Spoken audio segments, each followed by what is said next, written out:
I'm not a professional speaker or presenter. I'm just someone trying to deliver you information. What you do with this information is up to you.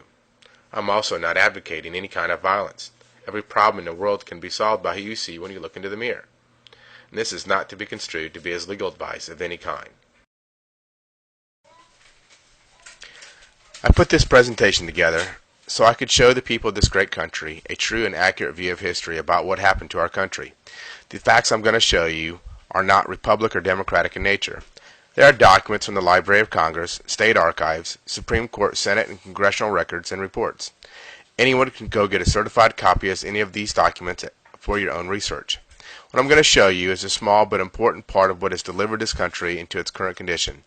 I kindly ask you, do not believe what I'm going to show you. Please do your own research and the truth will be yours. One of the reasons we are in the shape we are in as a country is because we let others tell us what the facts are. The story I'm going to tell you is about a corporate takeover that history forgot to tell you about. J. Edgar Hoover said, "The individual is handicapped by coming face to face with a conspiracy so monstrous that people cannot believe that it even exists." I promise you this conspiracy exists. So some things we're going to talk about today is, why did we fight the Civil War? What was the purpose? Was it to free or create slaves? And how does it affect our personal and property rights today? Facts about the South seceding from the Union. Slavery was not an issue, it was states' rights. Lincoln even told President Davis that slavery would be intact if they came back into the Union.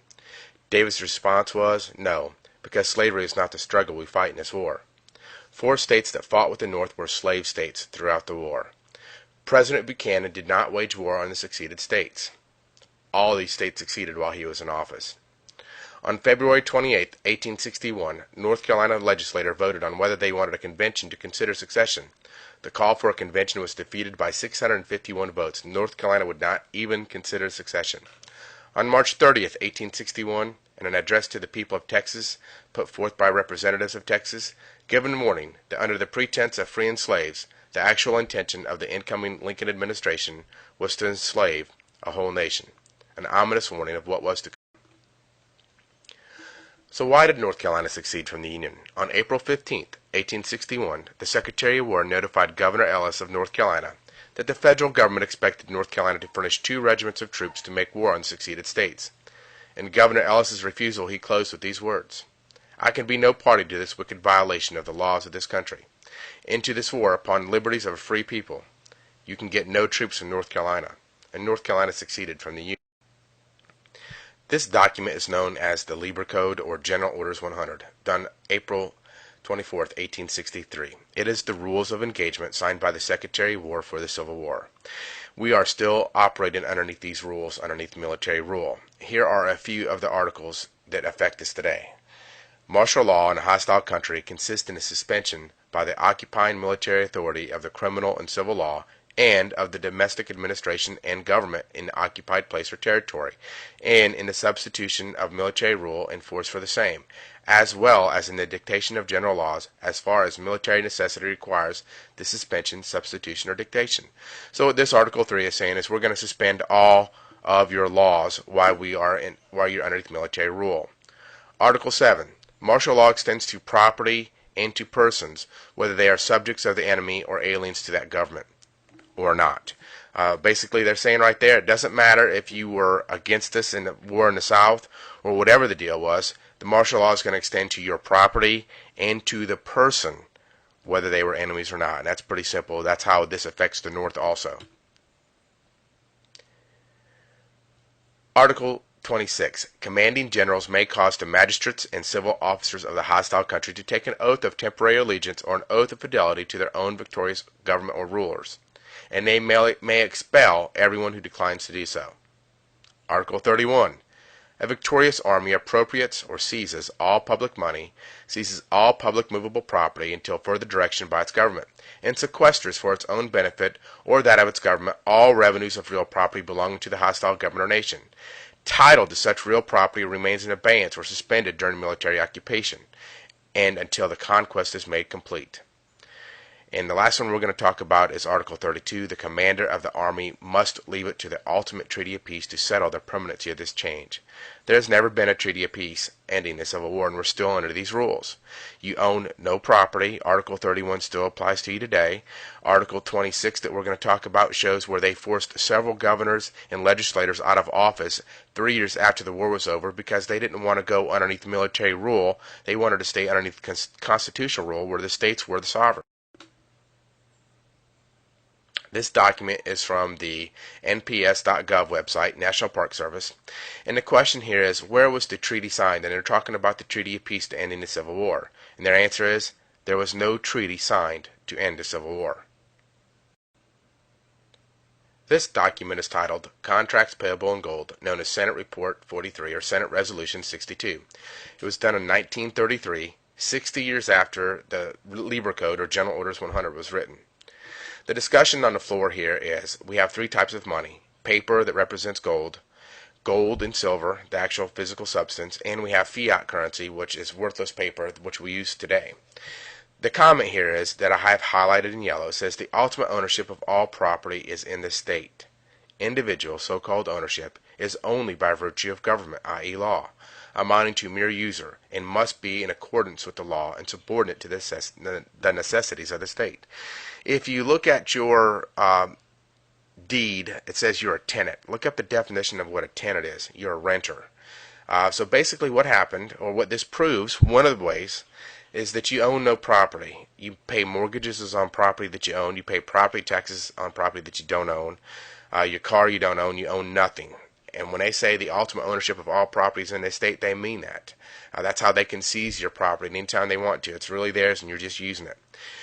Fourth Amendment of the Constitution, ratified in 1791, says the right of the people to be secure in their persons, houses, papers, and effects against unreasonable searches and seizures shall not be violated. Clearly, they took everybody's property in 1863, and this includes the North, the population of the North, and they did not notify anybody that this happened.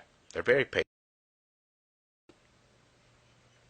So everything was settled after the war, right? What happened?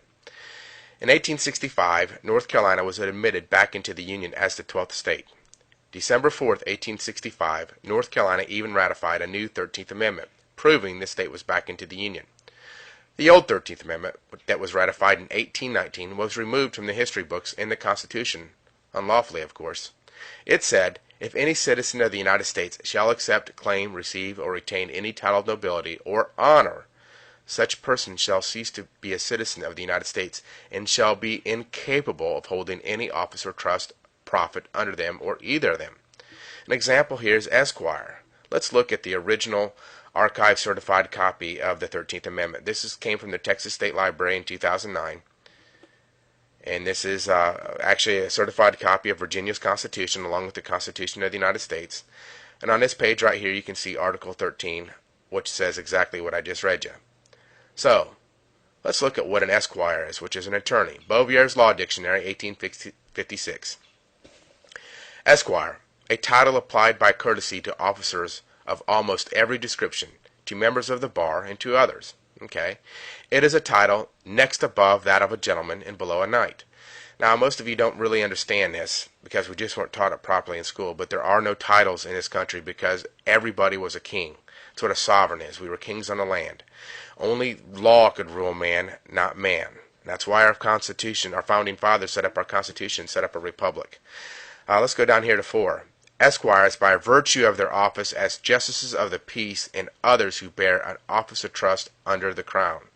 Now, you guys, I'm just going to go into this a little bit. You're going to need to do your own research and see why are we still under the crown. I'll show you some evidence of that, but really, this alone could take a week. But just understand, an attorney, whether they know it or not, having the title Esquire, is an agent for the crown. But North Carolina, along with other states, refused to ratify the 14th Amendment. Why? That's the one that says we're all U.S. citizens. What's wrong with that? March 2nd, 1867. Faced with ratification failure, Congress passed over President Johnson's vetoes 3 Reconstruction Acts from March 2nd, 1867 to July 19th, 1867, declaring the southern state governments to be illegal. Following are excerpts from President Johnson's veto message to Congress regarding its first Reconstruction Act. The military is being used to coerce the people into adopting principles and measures that they are opposed to, in which they have an undeniable right to exercise their own judgment. The bill is without precedent and without authority, in palpable conflict with the Constitution, and utterly destructive to those principles of liberty and humanity for which our ancestors on both sides of the Atlantic have shed so much blood and expended so much treasure. The purpose and object of this bill is to change the entire structure and character of the states' governments, and to compel them by force to the adoption of organic laws and regulations, which they are unwilling to accept if left to themselves. If they do not form a constitution with prescribed articles in it, and afterwards elect a legislature which will act upon certain measures in a prescribed way through subjugation, neither blacks nor whites can be relieved from the slavery which the bill imposes upon them. So what President Johnson is telling you, that this 14th Amendment bill was going to make both blacks and whites slaves. Pretty strong language. What other evidence do we have of that? So the constitutionality of the 14th Amendment and the Reconstruction Acts went before the Supreme Court on 4 different occasions. First time, the court dismissed on technical ground that the court had no jurisdiction of a bill to enjoin the president in the performance of his duties. They couldn't make him do his job. Second time, the court declined jurisdiction by holding that the case concerned purely political matters instead of personal and property rights, which at one time was the only way you could get a case in front of a court if there was an injured party, a real injured party, and there was that gave him standing. The court held that a bill to restrain the defendants who represent the executive authority of government from carrying into execution certain acts of Congress, inasmuch as such execution would annul and totally abolish the existing state governments of Georgia, is not within the jurisdiction of the court. In other words, the court said it could not stop the federal government from completely annihilating or abolishing the state of Georgia. That's exactly what happened. It abolished every state. The third time, the Supreme Court assumed jurisdiction on the constitutionality of the Reconstruction Acts, and were argued before the Supreme Court. But before the Supreme Court could enter a judgment, the Republicans in control of Congress rushed through a bill repealing the appellate jurisdiction of the Supreme Court under the Act of 1867, prohibiting the Supreme Court from proceeding on any appeal already before it. The court waited till the bill was passed and then postponed for further consideration of the matter until the next term. In the biggest battle between Congress and the Supreme Court in the nation's history, for the first time, Congress removed the court's jurisdiction to hear a case. The last attempt to obtain a ruling on the Reconstruction Acts was made in Ex parte versus Yeager. The Supreme Court assumed jurisdiction, and this action was immediately answered by the introduction of a bill in the Senate explicitly prohibiting the Supreme Court from considering any case which involved the validity of the Reconstruction Acts, followed by another prohibiting the judicial review of any act of Congress. Congress made themselves, in the laws and bills they passed, untouchable. So much for the 3 equal-powered branches of government. The Tulane Law Review, Volume 28 of 1953, in an article entitled The Dubious Origin of the 14th Amendment, by Walter J. Sutton, Jr., former president of the Louisiana State Bar, states, "The most extreme and amazing feature of the Act, as the requirement that each excluded state must ratify the 14th Amendment in order to again enjoy the status and rights of a state, including representation in Congress. Section 3 of the Act sets forth this compulsory coercion thus imposed on southern states. The most apt characterization of this compulsory provision, placing these states under military authority, there to remain until they comply, inter alia, with this requirement of ratifying the rejected 14th Amendment, is found in the speech of Senator Doolittle of Wisconsin, a Northerner, a conservative Republican. During the floor debate on the bill, he said, 'My friend has said, what has been said all around me, and what is said every day, the people of the South have rejected the constitutional amendment, and therefore we will march upon them and force them to adopt it at the point of a bayonet, and establish military rule over them until they do adopt it.'" And you can see the source there. So obviously, our founding fathers, which the Constitution guarantees every state the right of republic, the right to have a republic. Our founding fathers never thought that they were going to get the states to ratify something at the point of a bayonet. That's not their intention. So what has Congress said about the 14th Amendment? On June 13, 1967, United States Representative Rarick of Louisiana submitted to the United States Congress Louisiana House concurrent resolution urging the United States Congress to declare the 14th Amendment to be illegal. He also entered a treatise on the illegality of the 14th Amendment prepared by Louisiana Judge Lander H. Perez. You see, you guys, attorneys and judges have tried to help us. We have failed to support them. Congressional Record, 1967. You can get this out of any law library that you want. It says the 14th Amendment, equal protection law or tool of usurpation. It says the purported 14th Amendment to the United States Constitution is and should be held to be ineffective, invalid, null, void, and unconstitutional for the following reasons. The joint resolution proposing said amendment was not submitted to or adopted by a constitutional Congress. Article 1, Section 3 in Article 5 of the United States Constitution says that should happen. The joint resolution was not submitted to the President for his approval. The proposed 14th Amendment was rejected by more than one-fourth of all the states then in the Union, and it was never ratified by three-fourths of all the states in the Union. The Unconstitutional Congress. Now, this document is about 6 or 7 pages long in the Congressional Record, and so we're just going to go through the very first one, a little bit of it. Don't want to spend all day on it. You can do your own research and see what it says for yourself. Article 1, Section 3. The Senate of the United States shall be composed of 2 senators from each state. Article 5 provides that no state without its consent shall be deprived of its equal suffrage in the Senate. The fact that 23 senators had been unlawfully excluded from the U.S. Senate in order to secure two-thirds vote for adopting of the joint resolution proposing the 14th Amendment is shown by resolutions of protest adopted by the following state legislators. The New Jersey legislature, by resolution of March 27, 1868, protests as follows. The said proposed amendment not having yet received the assent of three-fourths of the states, which is necessary to make it valid, the natural and constitutional right of this state is to withdraw its assent is undeniable. That it being necessary by the Constitution that every amendment to the same should be proposed by two-thirds of both houses of Congress, the authors of said proposition for the purpose of securing the assent of the requisite majority determined to, and did exclude from the said two houses 80 representatives from 11 states of the Union, upon the pretense that they were no such states in the Union. Now, you guys got to remember, this is 1867, or the 14th Amendment was done in 1867. The states came back into the Union in 1865. The war was over. North Carolina was back into the Union by December 1865. So they were into the Union. They voted and ratified the 13th Amendment. But now all of a sudden they're no longer in the Union because they weren't going and playing the same game that White House or Washington wanted them to play. So how did the Reconstruction Act affect North Carolina? It actually affected every state in the Union at the time, and it affected 7 other states about the exact same way that it affected North Carolina as far as the governors being forcibly removed. So let's look into it a little bit. From 1865 until his removal in 1868, Governor Jonathan Worth fought against programs of Reconstruction emerging from Washington, D.C. He loathed the 14th Amendment and the Reconstruction Act passed in early 1867, which provided for military rule, a new state constitution, and elections to replace the existing government.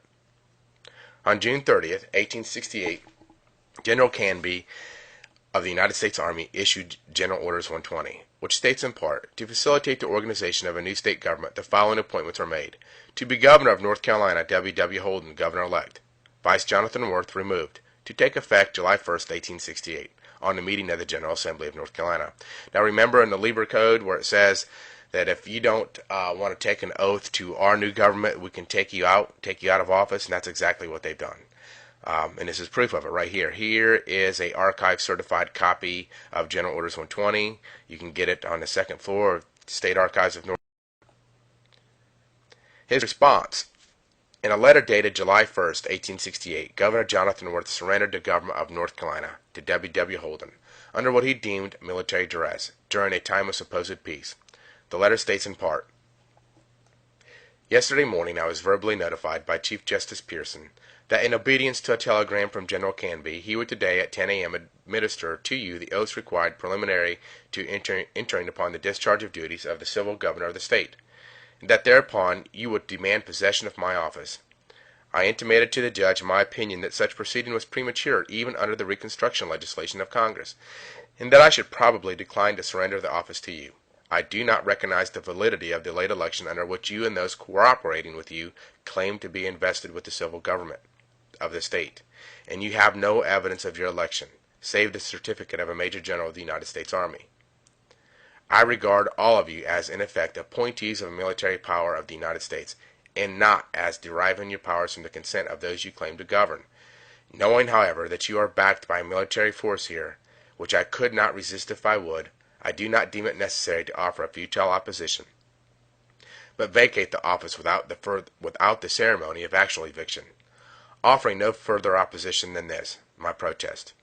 I would submit to actual expulsion in order to bring before the Supreme Court of the United States the question as to the constitutionality of the legislation under which you claim to be the rightful governor of the state, if past action of that tribunal furnished any hope of a speedy trial. I surrender the office to you under what I deem military duress, without stopping as the occasion would well justify, to comment upon the singular coincidence that the present state government is surrendered as without legality to him whose own official sanction but 3 years ago declared it valid. Governor Worth took the oath from Governor Holden. Governor Holden took the oath from Governor Worth when he was elected in 1865 to be the governor of North Carolina after the war was over. So it's not like, he was an unlawful governor or anything like that. He was a constitutional government, and since that time we've not had in this state or many other states a constitutional government. And this is an archive certified copy of his letter. So other laws that affect the rights of the American people. Trading with the Enemy Act of 1917. This act was implemented to deal with countries we were at war with during World War I. It gave the President and the alien proper custodian the right to seize the assets of an enemy or ally of an enemy, and if they wanted to do business in his country, they could apply for a license to do so. In its original act, the definition of the word enemy, as used herein, shall be deemed to mean, for the purpose of such trading of this act, the government of any nation of which the United States is at war, or any political or municipal subdivision thereof, or any officer, official agent, or agency thereof. Here is the original bill, and you can see the writing there. By 1921, the Federal Reserve Bank, who was the trustee for the alien proper custodian, held in trust over $700 million. But March 9th, 1933, the Trading with the Enemy Act was amended at 48 Stat 1 to include the United States person because they wanted to take our gold away. So they had to make everybody in the United States who claims to be a United States citizen an enemy of the United States. Let's look at that law. This is 48 Stat 1. So when you go into a law library, you pick up the 48th Book of Congress and you go to the first page. It says, with the number 1, not Roman numeral, but number 1, and you'll see this. And you can see here where it says, on the October 6, 1917 Act, which was the Trading with the Enemy Act, they're going to amend Section 2, Subdivision B to say basically this. I'm going to highlight it so you can read it a little better. During a time of war or during any other period of national emergency declared by the President may, through any agency that he may designate or otherwise investigate, regulate, or prohibit, under such rules and regulations as he may prescribe, by means of license or otherwise, by any person within the United States or any place subject to the jurisdiction thereof. Now, let's look at what that did. So the original Trading with the Enemy Act said this. We were the enemy. Section 2B was the government of any nation.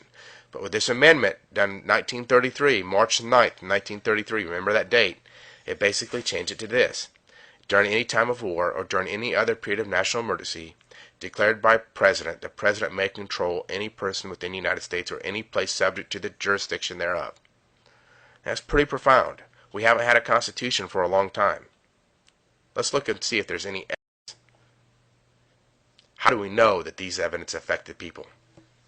First, Downs versus Bidwell, 1901. So this is before the Trading with the Enemy Act was ever done, but after the Civil War.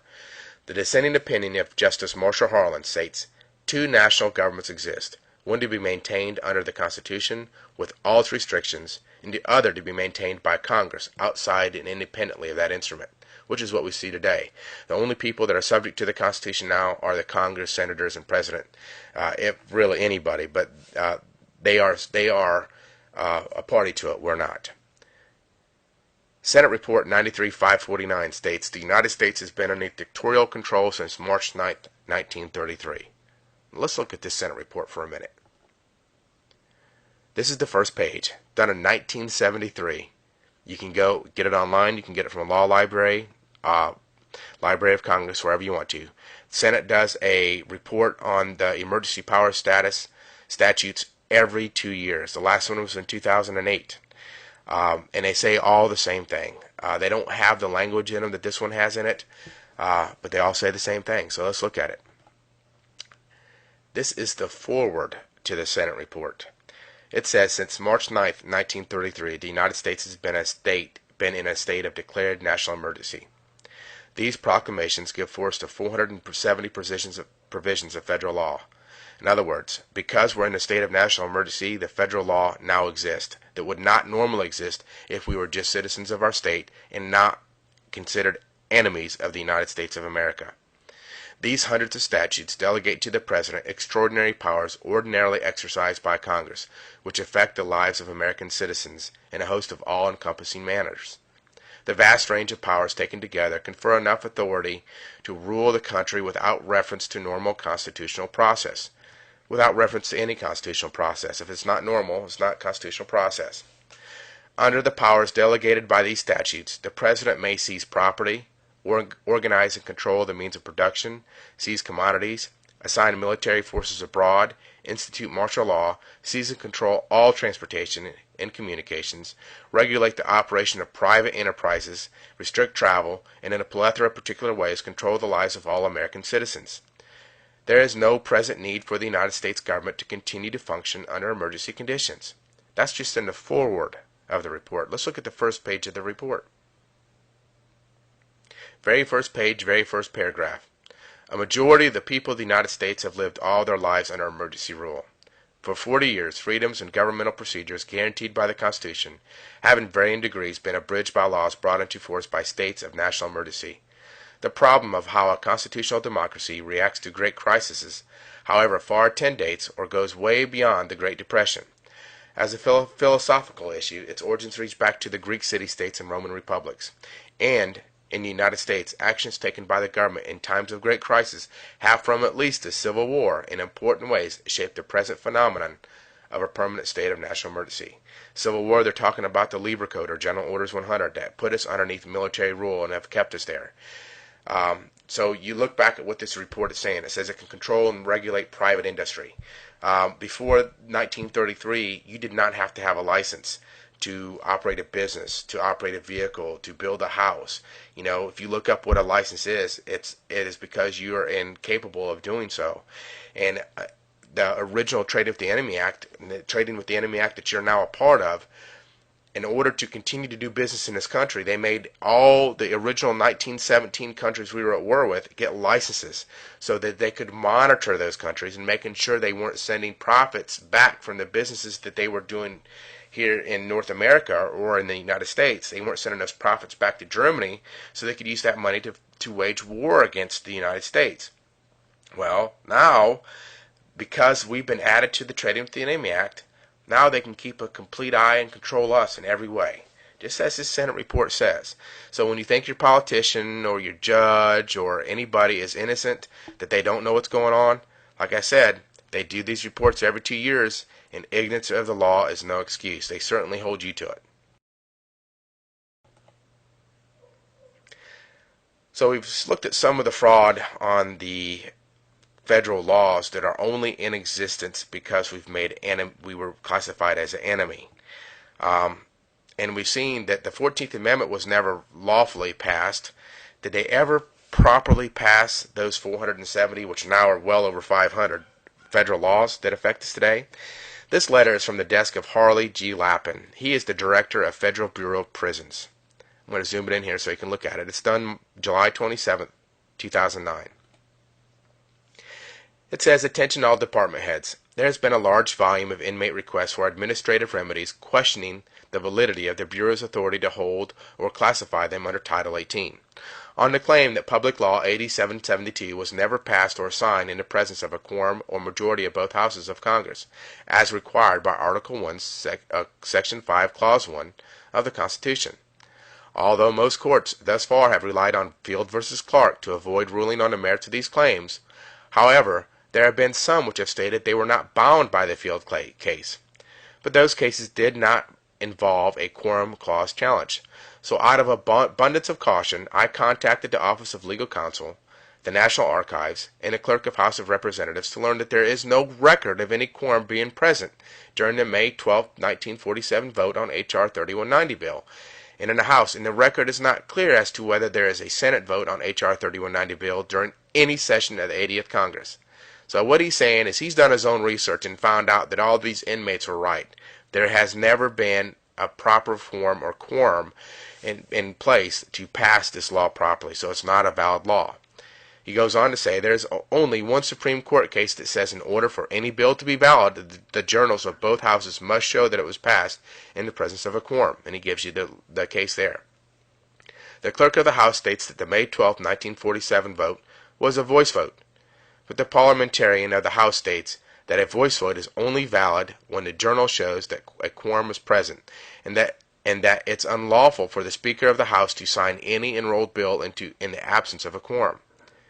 On May 12, 1947, a presence of 218 members in the hall of the House was required to be entered into the House in order for the 44-member 38-6 voice vote to be illegal. In other words, out of the 218 members that were supposed to be there, only 44 showed up. The rest of the people did not want to sign that bill because they knew it was an unlawful bill, making the United States people enemies and subject to the federal laws. It appears that the 1909 version of the Federal Criminal Code has never been repealed. In other words, since the new Title 18 hasn't been passed, the only true federal version that is in existence today is the 1909 version. He goes on to say, therefore, in essence, our only true authority is derived from the 1948 predecessor, which again is referring to the 1909 version.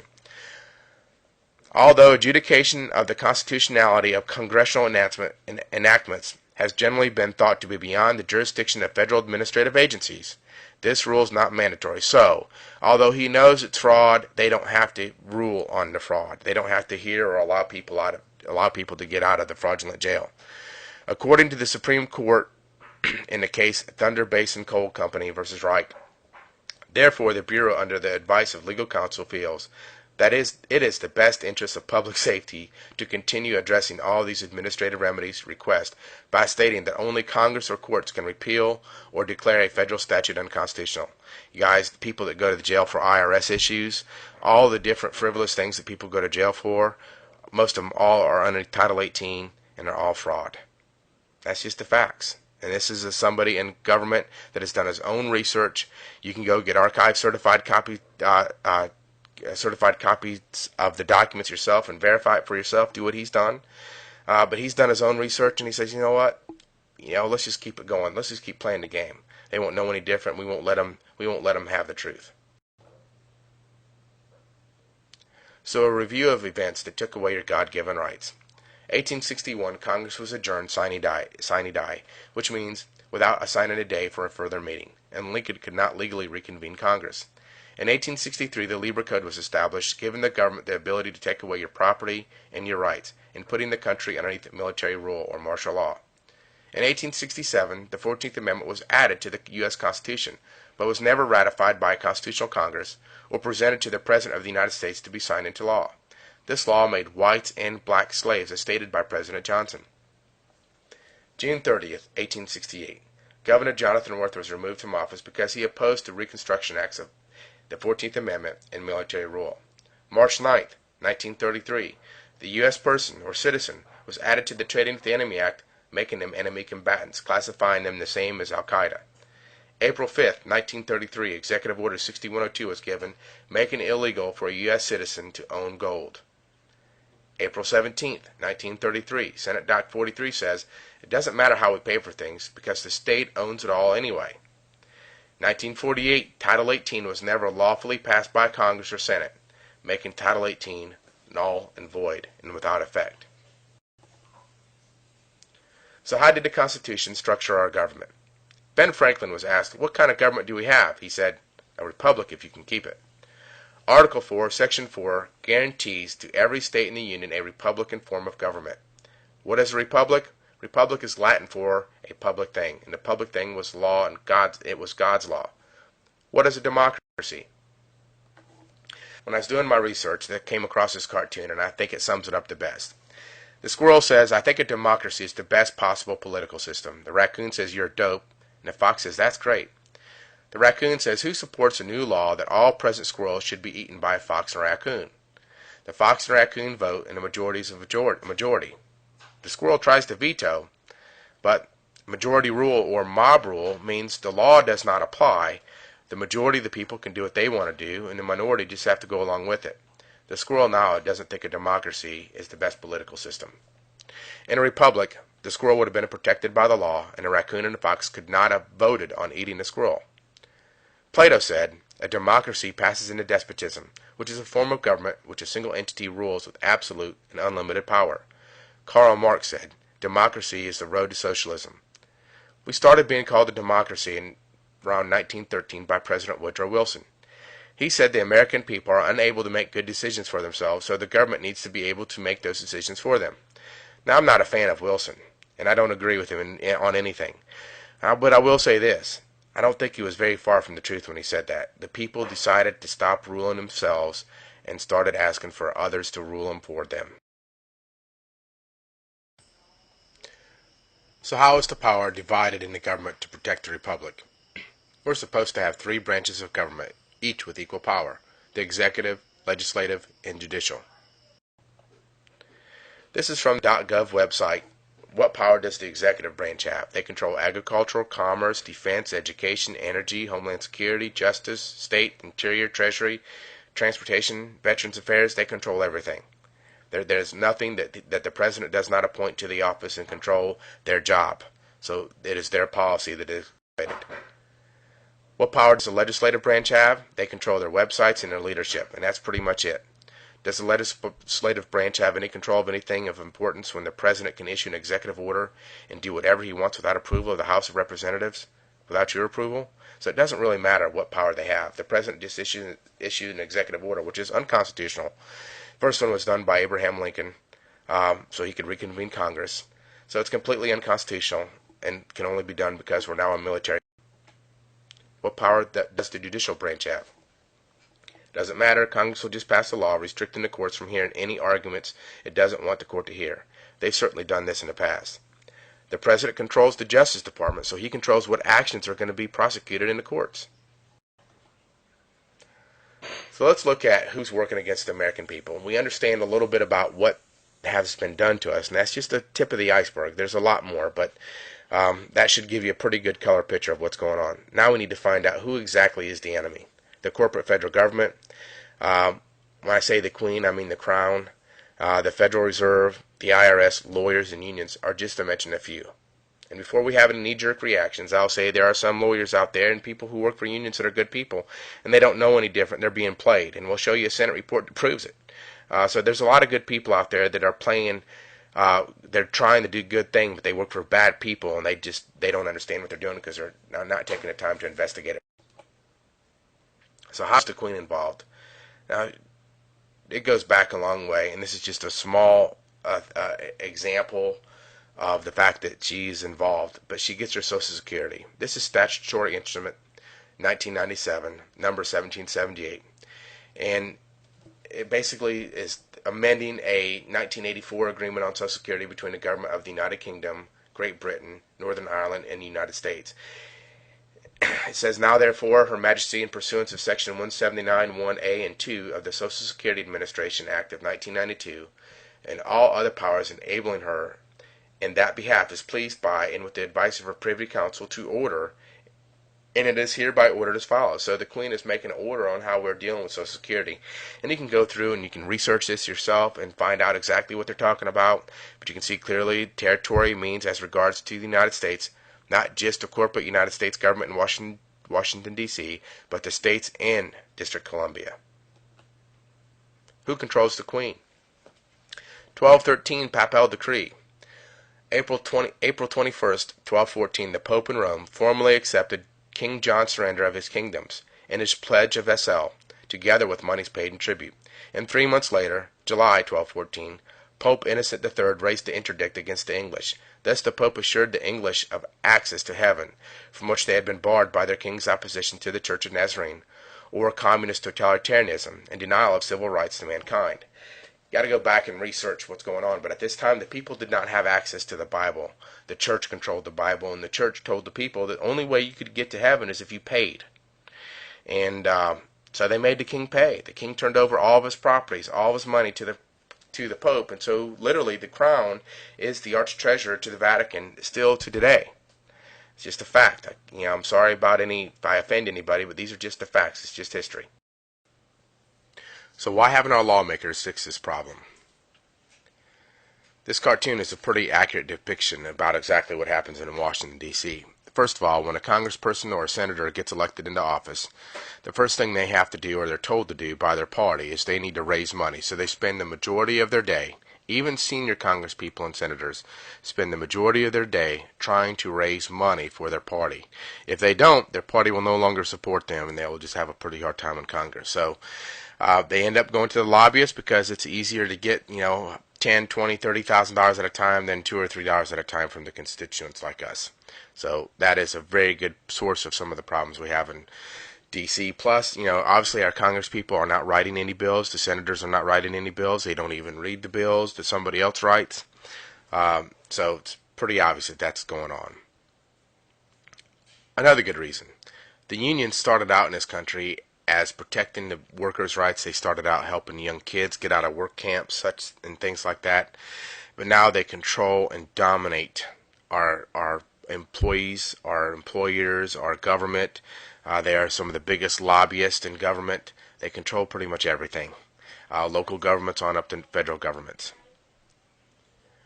And the lawyers themselves. This is a good cartoon. My law practice has been so successful they've named loopholes after me. They write things on legalese that you and I don't understand. They change the definitions of words constantly. So that what meant something or a particular thing today means something entirely different tomorrow. And so we can't be protected by words we don't understand. And we use words like person. A person is a corporation. A person is not a living and flesh-bodied person or individual. So different meanings of words, we need to understand how they use them and how they use them against us and how they get us to admit that we're a person.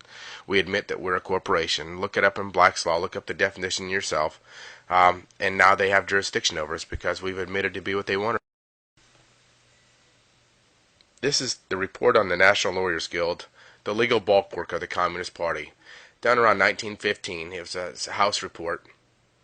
And we're going to get into a little bit about it and see some of the things that it's talking about.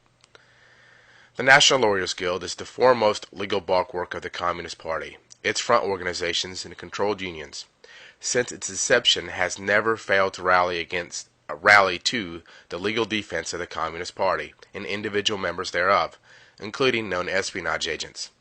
It has constantly fought against national, state, and local legislation aimed at curbing the communist conspiracy. It has been most articulate in its attacks upon all agencies of the government seeking to expose or prosecute the subversive activities of the communist network, including national, state, local investigative committees, the Department of Justice, the FBI, and law enforcement agencies generally. Through its affiliation with the International Association of Democratic Lawyers, an international communist front organization, the National Lawyers Guild has constituted itself as an agent of foreign principle hostile to the interest of the United States. These aims, the real aims of the National Lawyers Guild, as demonstrated conclusively by its activities for the past 13 years of its existence, are not specified in its constitution or statement of avowed purpose. In order to attract non-communists to serve as a cover for its actual purpose, as an appendage to the Communist Party, the National Lawyers Guild poses benevolently as a professional organization. See, they're not telling you the truth. They get people to come in to think they're doing the good things, and there's organizations throughout this world that work that way. These are just the lawyers and the unions we're talking about in this particular Senate report.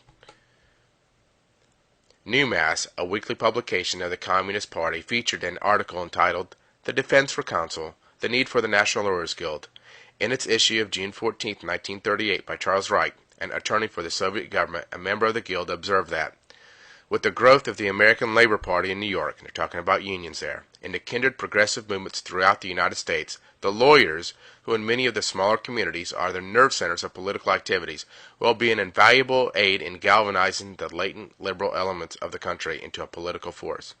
The National Lawyers Guild can and will form one of the most important adjuncts to the progressive movement, representing the interest and workers of the farmers.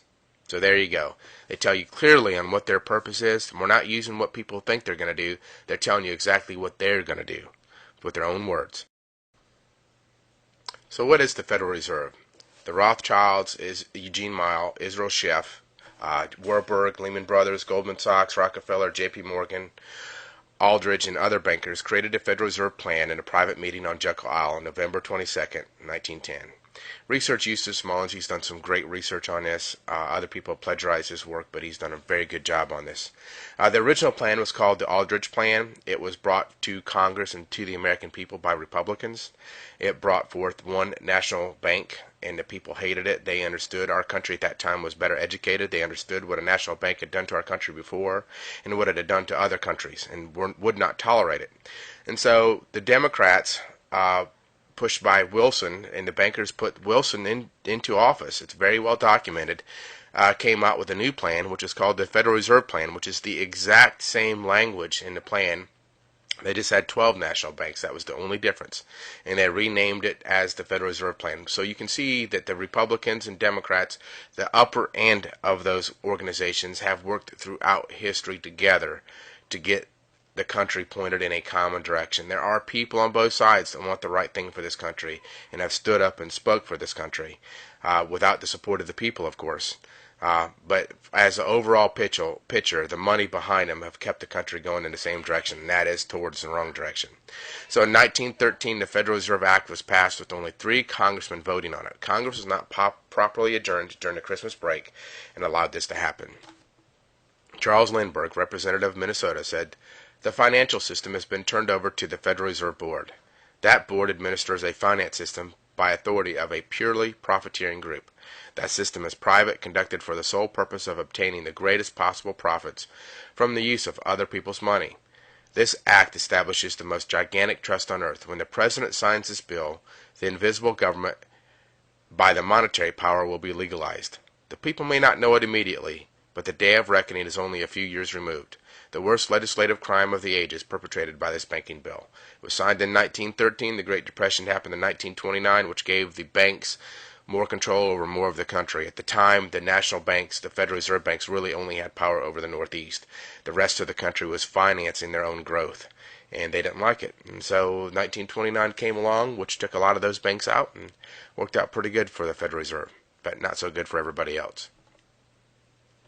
Congressional Record, March 3, 1934. Congressman Weidman stated, "So the paramount issue of today is this.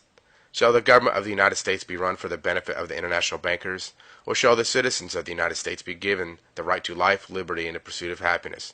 Shall we replace the Statue of Liberty with a golden statue erected to the god of greed? Shall we forget that the only time our Savior used force was when he drove the money changers from the temple? Let us reestablish the principle that we all believe in, that all men are entitled to the right to work, to own their own homes, and to reap a just reward for their labors, and to enjoy nature's sunshine as God intended. We owe it to our children that we shall not depart and leave them in a condition of bondage and slavery to organized greed and gold." Court case, Lewis versus the United States. It was a case where Lewis was hit by a Federal Reserve vehicle. He sued the United States for damages, and the court said the Federal Reserve Bank is privately owned. We conclude that the reserve banks are not federal instrumentalities. They're no different than Federal Express. So how is the government using your taxes? This is the Grace Commission report done in 1984. Ronald Reagan, when he came into office, wanted to find a way to save the American people money, and so he commissioned Peter Grace to look into taxes to see how he could save people money on their income taxes. This is part of his response. "Mr. President, you have been so correct in resisting attempts to balance the budget by increasing taxes.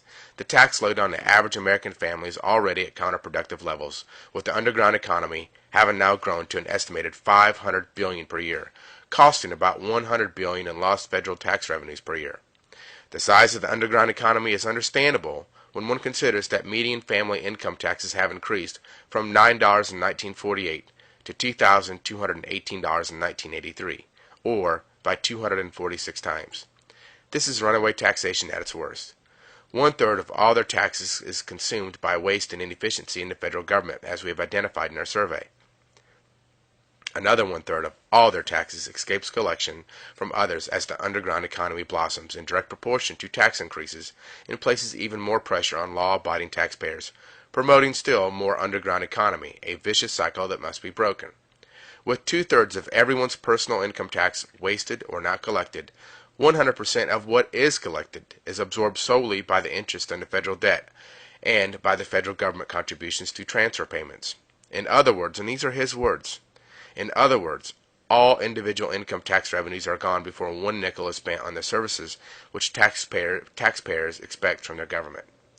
So the IRS is a private debt collector for the private entity known as the Federal Reserve. Who is the IRS? The GAO, or the Government Accounting Office, has the IRS listed as a foreign corporation. The 1954 Army Handbook has the IRS listed as a foreign debt collector. That's all they are. But yet we give them all the energy and credence in the world because we fear them, the little man behind the curtain. This is a copy of the Grace Commission report. So is the government trying to protect us or control us? This is National Security Study Memorandum, also known as the Kissinger Report. It was done in 1974, declassified in 1989. It's about a 130-page report. We're just going to talk about a couple different little things in it, but you need to read the report in its entirety so you understand exactly what your government's trying to do for you or to you. Section 28, World policy and programs in the population field should incorporate two major objectives. A. Actions to accommodate continued population growth up to 6 billion by the mid-21st century without massive starvation or total frustration of developmental hopes. B. Actions to keep the ultimate level as close to possible as 8 billion rather than permitting it to reach 10 billion, 13 billion or more. While specific goals in this area are difficult to state, our aim should be for the world to achieve a replacement level fertility, a two-child family on average, by about the year 2000. This will require the present 2% growth rate to decline to 1.7% within a decade and to 1.1% by 2000. Compared to the UN median projection, this goal would result in 500 million fewer people in 2000 and about 3 billion fewer people in 2050. Attainment of this goal will require greatly intensified population programs. A basis for developing national population growth control targets to achieve this world target is contained in the World Population Plan of Action, which is part of this report. The World Population Plan of Action is not self-enforcing and will require vigorous efforts by interested countries, UN agencies, and other international bodies. To make it effective, the U.S. leadership is essential. So let's look at some of the topics they talk about in this report.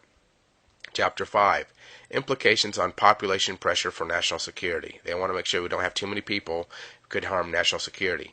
Actions to create conditions for fertility decline. So they're going to do some kind of action to create some kind of condition for fertility decline. You can do your own research on that, and we'll go over that in just a little bit, but it's not something that they're trying to get you to do willingly. We're not talking about the pill.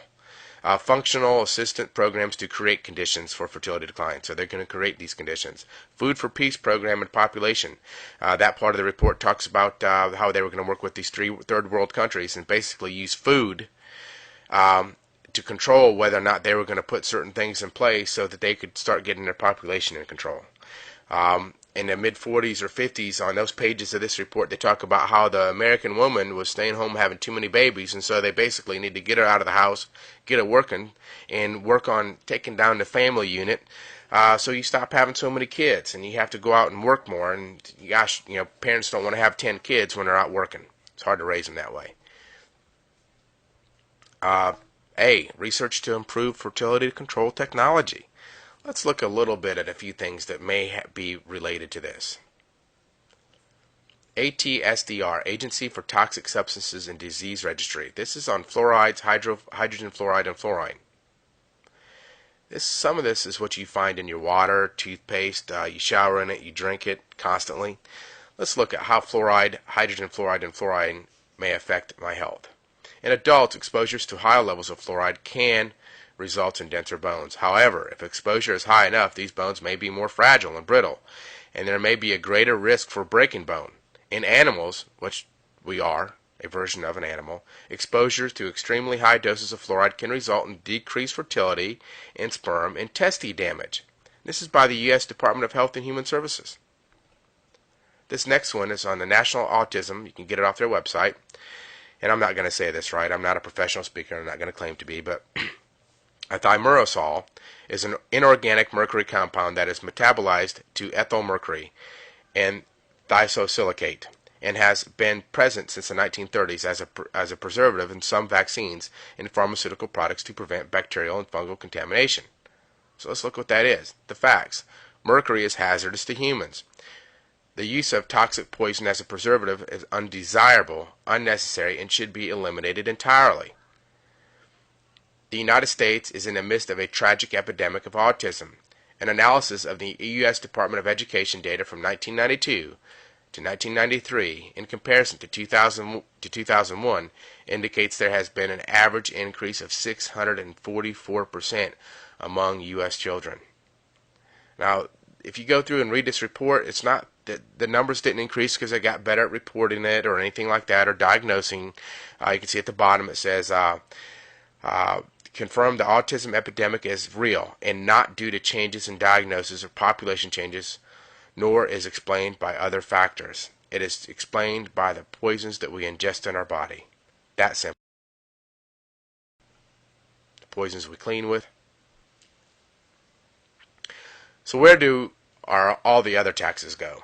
If I stop paying my taxes, how will the roads and schools get built?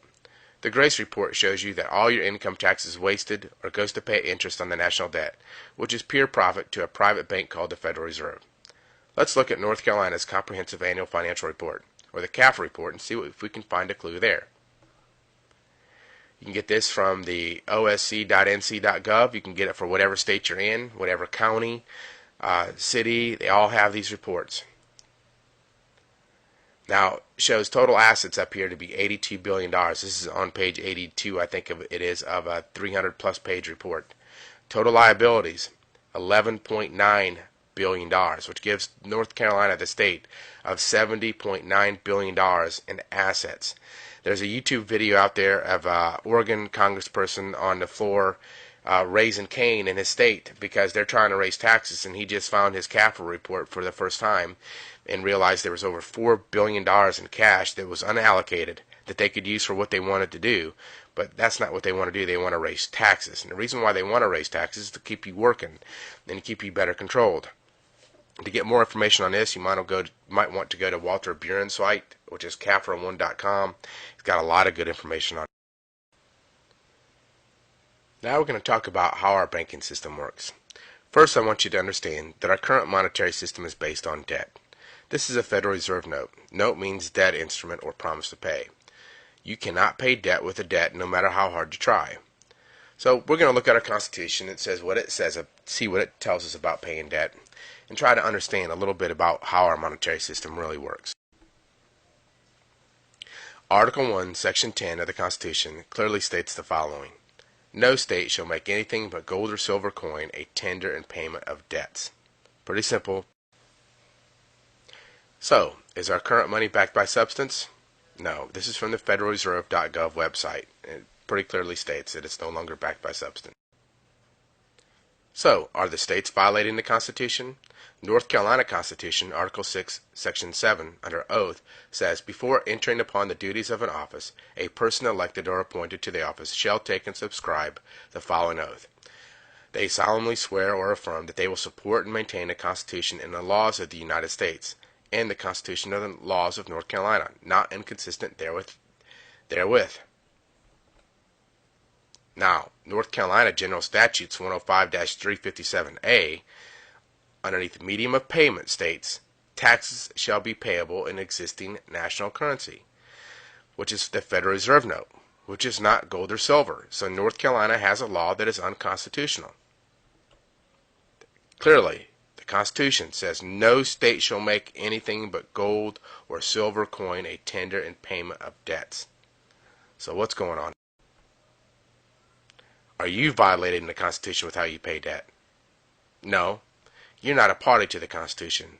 You're an enemy of the United States, same as Al-Qaeda. But just like the 14th Amendment that they didn't pass properly, and just like Title 18 that are only in effect because you're an enemy of the United States, they were never lawfully passed or ratified, they had to give you out here, which is known as House Joint Resolution 192 or Public Law 7310.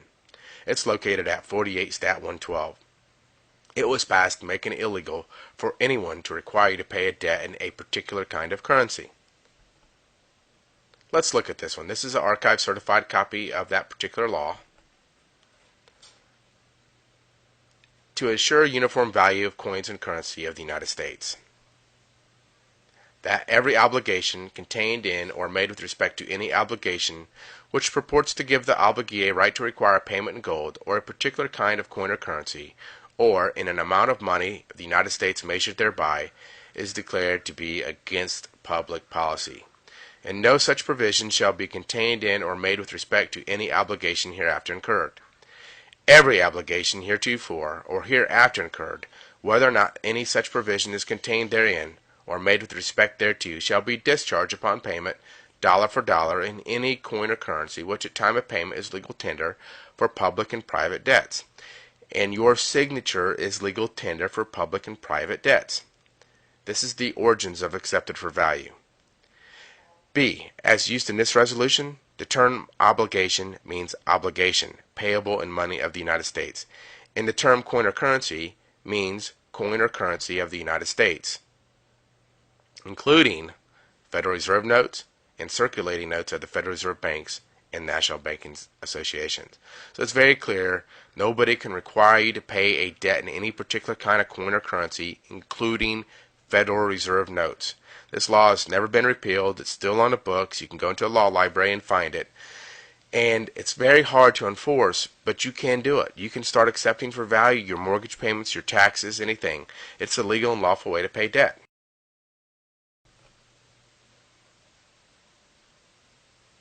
So let's talk about how money is created. First, Congress votes to increase the federal debt by, let's say, $1 billion. And instructs the United States Treasury to write an interest-bearing bond for $1 billion. The Treasury offers the bond to the Fed against the taxpayer's ability to pay. This is what a bond looks like. This is a 30-year bond at 7.58% interest. So, technically, Congress is telling Treasury to sell you into slavery to a private bank called the Federal Reserve. Congress is saying, hey, now Congress has the right to make money. They can print money. It's in the Constitution. They can do it. But they don't have the right to delegate that authority to somebody else. And that somebody else does not have the right to charge authority or usury, interest or usury against it. So Congress literally is saying, hey, yeah, print more money, we'll get these people to work and pay off the interest for you. The U.S. Constitution, the 13th Amendment, says neither slavery nor involuntary servitude shall exist within the United States or any place subject to their jurisdiction. Pretty clearly there's some involuntary servitude there. We're paying interest to a private group of bankers that we don't want to, that we don't need to, that's not necessary for. So let's look and see how this works. This is a birth certificate, but it works the same way as it would if it was a car or a house. When you go buy a new car, you or the dealer sends the manufacturer's certificate of origin to the DMV, and now your state's DMV, along with the county that it's registered in, knows that it's got a new vehicle that's going to start paying taxes. Technically, you're going to pay taxes, but that vehicle is going to generate more income for them. They place all these new assets on a ledger and sell bonds against them. So, just like a hospital, if they were going to build a hospital, they would put a business plan, say it's going to make this much money. They'd go to the public and say, would you like to buy these bonds? It'll pay you this much interest. And people, yeah. So they buy the bonds. They finance the building of the hospital. They buy the future profits of that hospital, what they think is going to make, what they think that hospital is going to make, and everybody wins. The people earn interest, and the bank or the city doesn't have to go borrow money from a bank to build the hospital. Well, that's the same way the birth certificate works. Now the state knows it's going to have a new income-producing asset when it turns 18 or 16. They keep track of it because you fill out a Social Security form that was completely voluntary. If you go back and look at the rules, you never had to have one. You still don't have to unless you want a bank account or drive or do anything like that. But you never had to have one, and they track your entire school, work, and everything through this. Big Brother keeping an eye on you. Then you fill out this W-4, which is an Employee Withholding Allowance Certificate. Now, I'm not going to tell you what to do about taxes, but you need to look up the laws, what an employee is. An employee is somebody who works for the government. What is income? Income is profit. If I had a cell phone or something that I bought for $20 and sold it for $40, the $20 that I sold it, that I made on it is profit. If I went out and worked and traded my labor for that $20 cell phone, that's the equal exchange of value. Somebody thought my labor was worth $20, and I thought that phone was worth my labor, and so we made an equal exchange. And that's what we did. No income. So, number 3.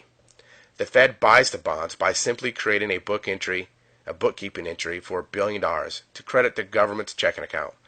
They just created a digital book entry. They don't transfer gold. There is no gold. They don't do anything. They just hit the button and voila, there's $1 billion for them. The Treasury now writes checks against the created credit. These checks are dispersed throughout the country, endorsed by recipients, and deposited into banks. The banks send the Treasury checks to the Fed to be cleared. The Fed debits the Treasury's account with credits. The Fed debits the Treasury's account and credits the banks with the amount. These credits increase the bank's reserves. And we're going to talk about that a little bit also.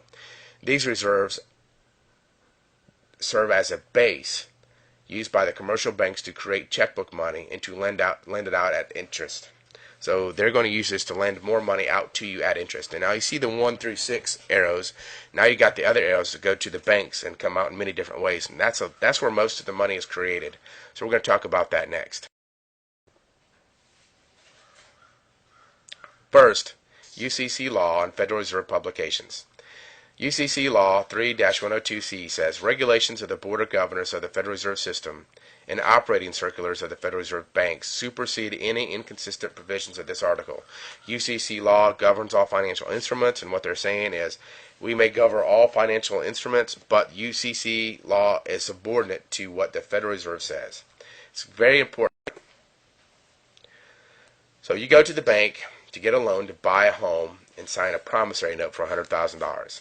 The bank deposits this $100,000 note into a bank account with your name on it. They have to. It's a law. And the bank gives you a check for $100,000 so you can go purchase your home. Has the bank loaned you any money? Now, there's all kinds of fraud out there in the mortgage market, and it really starts right here.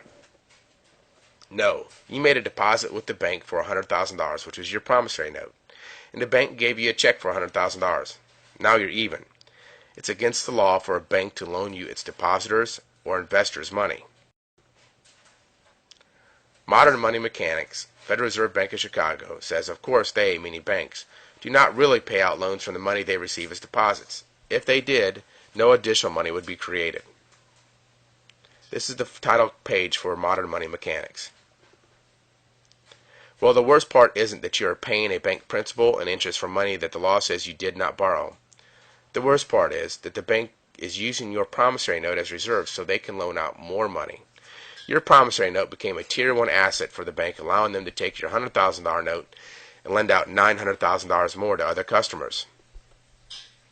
In that book, Modern Money Mechanics, they give you this example. First, they show you at stage 1, or they show you the initial reserves provided, and they start with $10,000. And they show you the loaning process, how it creates excess reserves with every process. When they loaned out $10,000, they only had to keep $9,000 in reserves, and so they created $9,000 out of thin air. If you follow this through all the stages, eventually it makes out to where they have $90,000 in additional money.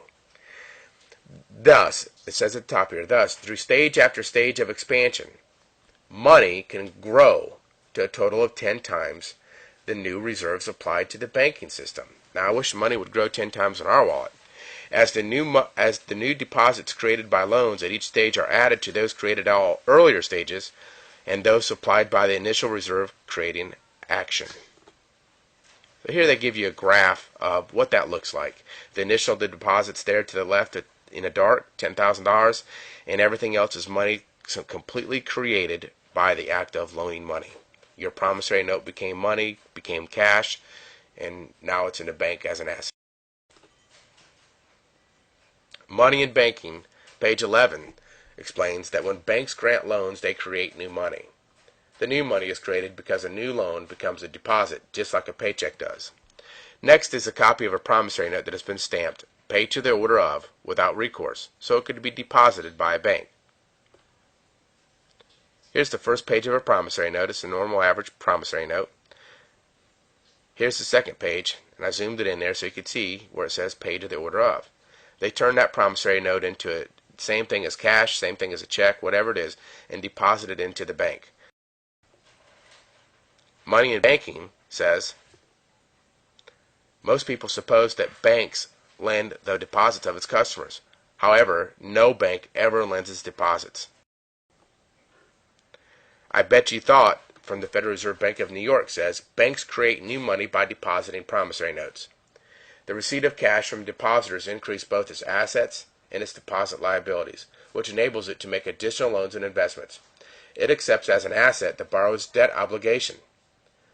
Banks create new money by depositing promissory notes. And it also says money does not have to be intrinsically valuable, be issued by a government, or be in any special form, because the most common form of money is your signature. Is the title page for that book. Two Faces of Debt from the Federal Reserve Bank of Chicago says such newly created funds are in addition to funds that all financial institutions provide in their operations. A deposit created through lending is a debt that has to be paid on demand of the depositor. Depositors' balance rise when the depository institution extends credit, either by granting a loan or by buying securities from the depositor in exchange for the note or security. What they're saying here is if you walked into the bank and you borrowed $100,000 to buy a house, that bank takes that $100,000 promissory note, deposits it into the bank. If you had good credit, it becomes a Tier 1 asset, and they can monetize it or expand it 10 times. If your neighbor walks into the bank with $100,000 that he dug up out of his backyard and bought a $100,000 CD, he deposits that into the bank. It becomes, again, a Tier 1 asset. The bank can monetize it 10 times the same way they can your promissory note. The difference is they're going to pay your neighbor back at interest, and at the end of 5 years, whatever the CD is, he gets all his money back. But you don't get anything. They go on to say, in this case, no one loses a deposit. The money supply is simply increased. New money has been brought into existence. This is the title page. Generally accepted accounting principles. Federal statutes, Title 12 says banks must follow the generally accepted accounting principles. While a 2003 edition of the Generally Accepted Accounting Principles on page 41, underneath the section of cash and cash equivalent, states, anything accepted by a bank to deposit would be considered as cash. So your promissory note is deposited at the bank the same way your paycheck is. The bank uses that deposit as reserves so they can create more money to loan out to other customers. Further evidence that the money we use today is created by you. Congressional Record 1933, page 83, says, the money will be worth 100 cents on the dollar because it is backed by the credit of the nation. It will represent a mortgage on all the homes and all the other property of all the people of the nation. This is a page from that particular congressional record. Congressional Record, April 9th, 1934. Congressman Patman says, a Federal Reserve Bank has a great privilege. It has the right to issue a blanket mortgage on all the property of all the people of this country. It is called a Federal Reserve Note. For that privilege, Section 16 of the Act provides that when a government prints a Federal Reserve note and guarantees to pay that note and delivers it to a Federal Reserve Bank, that Federal Reserve Bank shall pay, it seems to be mandatory, he's saying, the rate of interest that is set by the Federal Reserve Board. The law has never been put into effect. The Federal Reserve Board sets the zero rate. Instead of charging an interest rate, which the law says they shall charge, they set no rate at all. Therefore, for the use of this great government credit, these blanket mortgages that are issued against all the property of all the people of this nation, and against the incomes of all the people of this nation, they do not pay 1 penny. Not 1 penny of the stock of the Federal Reserve Bank is owned by the government or the people, but is owned by private banks exclusively. They do not pay 1 penny for the use of that great privilege to the people or the government. So your labor has built or rebuilt just about every nation in the world. And have you received any consideration for lending the world your credit? You are the best slave because you think you're free. And they've also used your money to wage war against people. And it's hard to understand, but when you really start looking into the history of our country, you can see why maybe people in other countries are mad at us, because we've allowed these people to do what they've done, and we've financed them. We've provided the funding for them to do it. Report to the Comptroller of Currency, 1963. Banking and Monetary Studies. Whatever their other errors, a long line of financial heretics have been right in speaking of fountain pen money. Money created by the stroke of the bank president's pen when he approves a loan and credits the proceeds to the borrower's checking account. So what does a bank's accounts look like if this is really true? This is a financial 10 report. You can go to FDIC.gov and get this report and look at any bank you want to that's FDIC insured. This particular bank has $2.6 billion in assets, and it also has $2.6 billion in liabilities. That is line 2 and line 15. This bank has a total equity capital of $325 million. So all the buildings, equipment, asset stock, preferred and non-preferred stock equals $325 million. But somehow or another, this bank has had $2.1 billion to loan out. So this shows and proves that banks create money out of thin air. Nowhere on their ledger will you find that they had $2.1 billion alone. They created it with your promissory note. So if banks work that way, why haven't somebody sued them? Well, they have, and they've won. First National Bank of Montgomery versus Jerome Daly. In the Justice Court of Minnesota, County of Scott, Township of Credit River, Justice Martin v. Mahoney, the jury found that the plaintiff, who was the bank, was not entitled to recover possession of Lot 19. That because of failure of lawful consideration, which in other words the bank did not loan any money to this customer, to this gentleman who was an attorney, the note and mortgage dated May 8, 1964 are null and void. That the share of sale on above described premises is null and void of no effect. That the plaintiff has no right, title, or interest in said premises or lien thereon, as is above described. Sections 50, 51, and 52 of America's Jurisprudence, second edition, under Actions on page 584 states, no action will lie to recover on a claim based upon, or any manner dependent upon, a fraudulent, illegal, or immoral transaction, contract, to which the plaintiff was a party. See, no bank ever loans money, and it's conversion. They take your promissory note and convert it into money, which they didn't tell you about, and they give you your money back. And so there's no lawful consideration. There's no risk. And without any risk, there's no contract. And no contract means all these foreclosures that are going on today, every one of them. This is just one of the reasons there's fraud, not to mention everything else. But here is the original court record. You can go to Minnesota's website, from their government website, and you can pull down all the documents. It's got testimony from the Federal Reserve Bank, from the bank that that was foreclosing on him, and they all said the same thing. Yep, we didn't loan you any money, but they thought the judge and the jury would go their way, and they didn't. This is all 3 pages.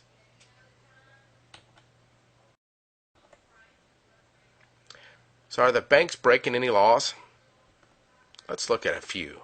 There's quite a few, but this one's important. This is the Banking Act, or the Currency Act of 1864. It's an act to provide a national currency secured by the pledge of the United States bonds and provide for circulation and redemption thereof. Section 27. And be it further enacted that it shall be unlawful for any officer acting under the provisions of this act to countersign or deliver to any association or any other company or person any circulating notes, promissory notes is a circulating note, contemplated by this act, except as herebefore, provided in accordance with the true intent and meaning of this act. And any officer who shall violate the provisions of this section shall be deemed guilty of a high misdemeanor, and on the conviction thereof shall be punished by a fine not exceeding double the amount so countersigned, and delivered into imprisonment not less than 1 year, and not exceeding 15 years, at the discretion of the court in which he shall be tried. Section 28. And it shall be further enacted that it shall be lawful for any such association to purchase, hold, and convey real estate as follows. And it goes through the couple of reasons, 5 reasons, how they can hold property.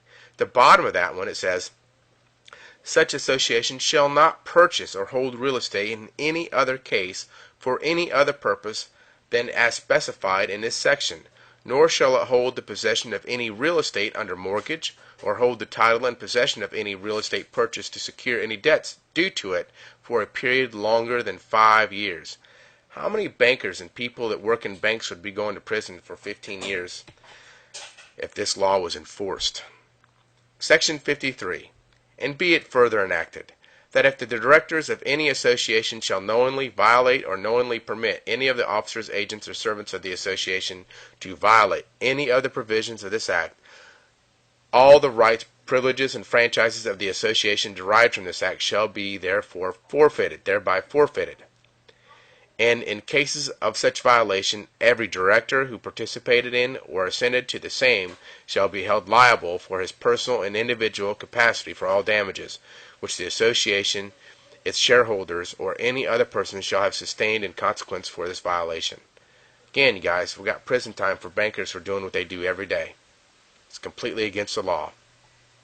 Here is a 2009 Popular's name table of this particular section, and you do this so you can see what amendments have been done. And the Currency Act that we just talked about last was amended in 1908, and they've never taken those particular parts of the National Currency Act out. Still in law today, but the Office of the Comptroller of Currency will not enforce it. So just like anything else, we got laws in effect to protect us, but the people that we elect to enforce it won't do it. Julius Caesar was assassinated by the senators of Imperial Rome for turning the empire over to the Canaanite bankers. Rome was once a great and mighty power, but it was destroyed without a battle, as was Babylon, Egypt, and Greece. The bankers have ordered the murders of kings, world leaders, and presidents because they threaten their control. Research Executive Order 11,110, signed into law by President Kennedy. For the first time since 1913, it was going to start allowing Treasury to print money again, without the Fed's approval. Then research how long it took President Johnson to repeal that order. He did it within 24 hours of Kennedy's death. And we the American people support this every day. What will this country look like after they're finished with us? You pay the bankers usury on money they did not loan you, for property you cannot own. You pay the IRS, a foreign debt collector for the Federal Reserve, so they can hire people, pay judges to put your friends, neighbors, and family members in prison unlawfully. Why? Why are you paying money to people so they can poison, kill, and control you? When are you going to say enough is enough and stand up for you and your children and stop giving them energy to make slaves out of you? When the people do stand up and take responsibility and end the tyrannical rule of the IRS, banksters, and the Fed, imagine how fast our economy will recover. This system has robbed us and our children of the right to the pursuit of happiness and freedom, and has killed men, women, judges, and world leaders that have tried to stop it to do the right thing. What are they going to quietly force the people to do next? What if one day you are required to take a number so you can get a job, a bank account, or even travel? The Bible in Romans 13:17 says, "And that no man might buy or sell, save that he had the mark, or the name of the beast, or the number of his name." Could that ever happen to us? Could it be close at hand? What about this number? We all have to have a Social Security number. You need it for a job, bank account, or travel documents, and much more. Now, I'm not saying that this is the number God was talking to us about. But don't think the United States is the only country that requires a number like this. Every developed country has its version of the Social Security number. We have discussed the Civil War, 14th Amendment, and Trading with the Enemy Act, and how they've been used to make us all enemies, so they can take away our gold, property, labor, without due process. We have unquestionable evidence that Congress, the President, and the courts are completely aware of what they've done to make us all slaves. We know that our government sells us into slavery to a private bank called the Federal Reserve. We know that without us borrowing money into existence to purchase our homes, cars, or whatever, that money cannot exist. So we know that without debt and slavery there is no money. So what can the people do? What about the Constitution? Will that protect us? The judge in the Paddleford case in 1854 stated, "But indeed no private person has a right to complain by suit in a court on the ground of breach of the Constitution. The Constitution, it is true, is a compact, but he is not a party to it. The states are parties to it, and they may complain. If they do, they are entitled to redress, or they may waive the right to complain. You see, you and I never signed the Constitution. It's not our contract. The states had representatives there that signed the Constitution. not us. But the Ninth Amendment says, the enumeration in the Constitution of certain rights shall not be construed to deny or disparage others retained by the people. That's us. The 10th Amendment says, the powers not delegated to the United States by the Constitution, nor prohibited by it to the states, are reserved to the states, respectively, or to the people. The Declaration of Independence says, we hold these truths to be self-evident, that all men are created equal, that they are endowed by the Creator with certain unalienable rights, that among these are life, liberty, and the pursuit of happiness. Now really quick, an unalienable right, pronounced inalienable in today's words, means a right that cannot be liened or a right given to you from God. It's a right that you don't have to pay for to have. So when you have to pay for property taxes or different things like that, you're paying for a right that's supposed to be naturally unalienable. To continue, that to secure these rights, governments are instituted among men, deriving their just powers from the consent of the governed. That whenever any form of government becomes destructive of these ends, it is the right, I would say the duty of the people to alter or abolish it, and to institute new government. And for the support of this declaration, with firm reliance on the protection of the divine providence, we mutually pledge to each other our lives, our fortunes, and our sacred honor. When the people stand up and assume their unalienable rights, they will truly own property, and the unconstitutional property taxes will be gone, and illegal theft of generations of work will be done away with. In the 1700s, it was the preachers that refused to take a license from the king to help lead the people to freedom. Our churches used to keep us informed and tell the people the truth. The people depend on our churches. But today, most of our churches are state-run churches, and it can only say what the state allows them. If a 501c3 church wants to tell the people the truth, they risk severe penalties from the government.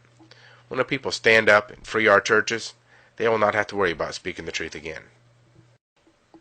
When the people stand up, we'll get our schools to start educating our children again, instead of teaching them to be better slaves. Woodrow Wilson, then president of Princeton University, said the following to the New York City School Teachers Association in 1909.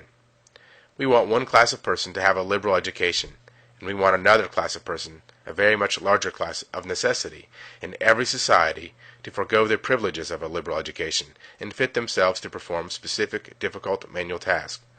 But the motive behind the disgusting decisions that bring about these needs need not be class-based at all. They can stem purely from fear or from the by now familiar belief that efficiency is paramount virtue, rather than love, liberty, laughter, or hope. Above all, they can stem from simple greed. H.L. Mackinnon wrote in the American Mercury, April 1924, "The aim of public education is not to fill the young of the species with knowledge and awaken their intelligence. Nothing could be further from the truth. The aim is simply to reduce as many individuals as possible to the same safe level, to breed, to train, and to put down dissent and originality. That is the aim of the United States, and that is the aim everywhere." We need to constantly educate ourselves to protect our freedoms and the freedoms of our children. This is the greatest country that has ever existed, and we have our Father in heaven to thank for it. But as stewards of the land, we need to stay vigilant, educated, and informed of the truth. Please don't wait for the news to tell you the truth. Thomas Jefferson often said, advertisements contain the only real truth to be relied upon in a newspaper. Do you want to see our country go back to being a republic again? Or do you like being considered the enemy and having the same rights as a slave? Are you willing to mutually pledge to each other your lives, fortunes, and sacred honor? Will you bring a friend or family member to watch this presentation or learn more about our nation's history? If so, get involved and help us share the truth with other people. Remember, it's not what can your country do for you, it's what can you do for your country. If we don't face the real issues, not the symptoms, we'll never fix the problem. And if you know about the problem and look the other direction, pretending that it does not exist, you are the problem. So I'll leave you with these words by Samuel Adams. If you love wealth better than liberty, and the tranquility of servitude better than the animated context of freedom, go home from us in peace. We ask not of your counsel or your arms. Crouch down and lick the hands and the feet of those that feed you, and may your chains set lightly upon you, and may posterity forget you are ever our countrymen. Thank you very much. If you'd like to learn more about this, you can go to powercrossing.com. I recommend everybody go to the Library of Congress or their local law library and look up what I've showed you in this presentation and show it for yourself. Start studying it, talking about it, and start figuring out what the right thing to do to fix your country is. I have my own ideas, but I think we'll start looking in the mirror and solve the problems from there. We'll find a solution. Thank you very much.